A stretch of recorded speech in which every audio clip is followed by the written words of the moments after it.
আসসালামু আলাইকুম। কয়েকটা ফ্রিজে পড়ে থাকা সবজি দিয়ে আজকে পকোড়া বানালাম। দেখুন, গাজর, বিনস, ফুলকপি, পেঁয়াজ, মটরশুঁটি, বাঁধাকপি সব কুচিয়ে নিয়েছি। কাঁচা লঙ্কা সব কিছু কুচিয়ে নিয়েছি। ধনেপাতা দিয়ে দিলাম। এবারে একটা ডেকচির মধ্যে নিয়ে ধনেপাতা দিলাম, একটু নুন দিয়ে আগে ভালো করে হাতে করে মেখে নিচ্ছি।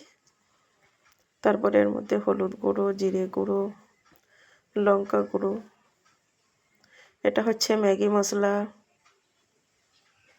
চাট মশলা, বিট নুন, এটা হচ্ছে চালের আটা,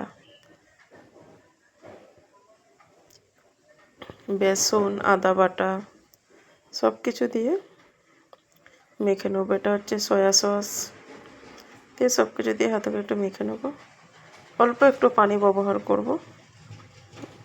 বেসন বা চালের আটা খুব বেশি পরিমাণে দেবেন না, যতটা প্রয়োজন যেন না ভাঙে সেই মতো ব্যবহার করবেন। দেখুন, এরকম গোল গোল করে কড়াটা বসিয়ে দিয়েছিলাম, তেল গরম হয়ে গেছে, দিয়ে দিলাম। দেখুন, আমার কিন্তু একটা পকোড়াও ভাঙে না।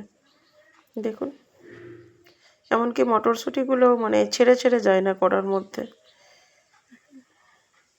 লাল লাল হয়ে গেছে, ওটা তুলে নিয়েছি, আবার দিয়ে দিলাম।